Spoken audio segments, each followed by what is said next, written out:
এই মায়ের অঞ্চলে কিছু টাকা দান করবেন, আর যদি সম্ভব না হয় তাহলে ভিডিওটা শেয়ার দিবেন।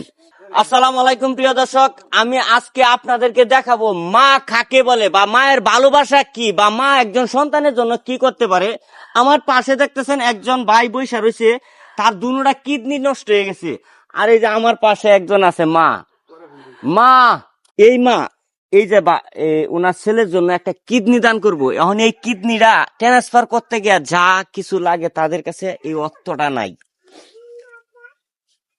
যদি আপনার সম্ভব হয় এই মায়ের অঞ্চলে কিছু টাকা দান করবেন, আর যদি সম্ভব না হয় তাহলে ভিডিওটা শেয়ার দিবেন। এখন মায়ের কাছে কিছু, আপনি কি আপনার সন্তানরে কিডনি দান করবেন? আমার সন্তানরা আমি কিডনি দান করবো। এখন আপনি প্রবাসী বা দেশের মানুষের কাছে কি চান? সাহায্য চাই, দেশের মানুষের কাছে সাহায্য চাই। আপনি কি রোজা রয়েছেন? আমি রোজা রয়েছি। আচ্ছা, এখন আপনি দেশের মানুষ এই যে এনো আছে, এনো কোটি কোটি লক্ষ লক্ষ মানুষ আছে, আপনি যা বলার এই জায়গায় ছায়া বলেন। আমি দশের কাছে সাহায্য চাই, আমার পুত্রের কিডনিটা লাগাবার লেগে। আমি গরিব মানুষ, আমার টাকা পয়সা নাই, পুত্রের কিডনি লাগাবার লেগে সাহায্য চাই সবার কাছে। যাই হোক, আপনারা শুনতে পারছেন, একজন মা আপনার কাছে সাহায্য চাইছে তার সন্তানকে মায় তার নিজের একটা কিডনি দিয়ে এই দুনিয়াতে আর কিছুদিন বাঁচায় রাখতে চায়। এখন আপনি যদি চান, আপনি যদি পারেন, আপনি সর্বোচ্চ সহযোগিতাটা করবেন। এই যে নাম্বারটা, এটা হলো এই নাম্বার গুলা কার? আপনাদের? এই নাম্বার আপনাদের তো। আচ্ছা, আমরা ডিসপ্লে তো নাম্বারটা দিয়ে দিমু। আপনারা যারা যারা চান তো আপনারা সহযোগিতা অবশ্যই। আমাদের যে ফলোয়ার আছে, যদি প্রত্যেকটা ফলোয়ারে অর্ধেক ফলোয়ারে যদি ভিডিওটা শেয়ার দেয়, 10 টাকা করে দেয়, তবু এই ভাইয়ের চিকিৎসা হইয়া আমি মনে করি এই মা আরো 2 বছর পর ফলান্তি খাইতে পারবো। সো আমি এখন সেলিম ভাইরে কিছু বলতে বলবো। আসসালামু আলাইকুম। যে ছেলেটাকে দেখতেছেন, এই বয়সে আসলে খেলাধুলা করার বয়স। সেই বয়সে 2টা কিডনি নাই আজকে। তার মা আজকে কি অবস্থায় আছে এটা বলতে পারতেছি না। আলামিন ভাইকে গরিবপুর থেকে আনলাম, ভাই আসছে অনেক কষ্ট করে এই ছেলেটার জন্য। এই যে বাবাটা বারবার মানুষের দ্বারে দ্বারে যাচ্ছে, কিন্তু এই ছেলেটার কোনো সমাধান হচ্ছে না। কান্না করেন না। সবচেয়ে বড় বিষয় হয়েছে, এই ছেলেটা একটা বিয়ে করছে।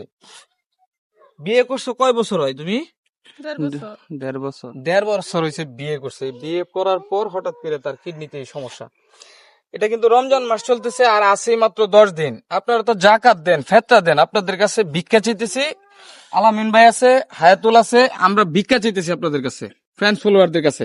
সামনে ঈদ আসতেছে, এই ছেলেটা যদি আপনারা 1 টাকা করে, যদি এই যে তাদের যে বিকাশ নাম্বারটা আছে, আমাদের এখানে কোনো চাওয়া নাই, এই বিকাশ নাম্বারটা শুধু আপনাদের একটু সহানুভূতিতে হইতে পারে। যে ছেলেটার কিডনিটা লাগানোর পরে, আর কিডনিটা তার মা দিচ্ছে, জনমদুখী মা যে তাকে জন্ম দিছে, উনি তাকে কিডনিটা দিতেছে।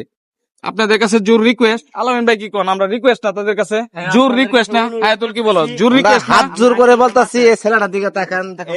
এই যে মায়ের অঞ্চল পাচ্ছে, দেখেন আপনার অবস্থাটা। অনেকেরই আমরা মানাই, আমারও মানাই। কান্না করেন না, আল্লাহ আল্লাহ করেন। একজন মা তার সন্তানের জন্য অঞ্চল পাচ্ছে। আপনারা যে যেমন পারেন এই অঞ্চলে নিজের মা মনে করিয়া 1 টাকা 5 টাকা যার মন চায়, যা মন চায় ভাই, এই ছেলেটার দিকে আপনারা একটু করোনার দিকে চান।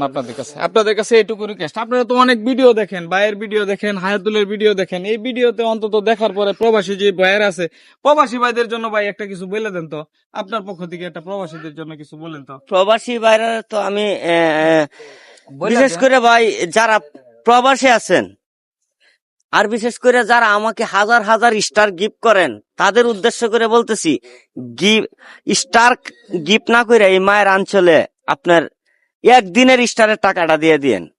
আমি মনে করি ফেসবুকে এত পরিমাণ স্টার সেন্ডার আছে, যদি একদিনের টাকা শুধু খালি এই মায়ের অঞ্চলে দেয় তাইলেই তার চিকিৎসা হয়ে যাবো। যাই হোক, আমি প্রত্যেকটা প্রবাসীর কাছেই, আমি না, আমার মা অঞ্চল পাইতে সন্তানের জন্য চাইতেছে, সবাই মায়ের অঞ্চলে কিছু না কিছু দেয়া যাইবেন। আসসালামু আলাইকুম, সবাই ভালো থাকবেন, সবাই সবার মা বাবার দিকে খেয়াল রাখবেন।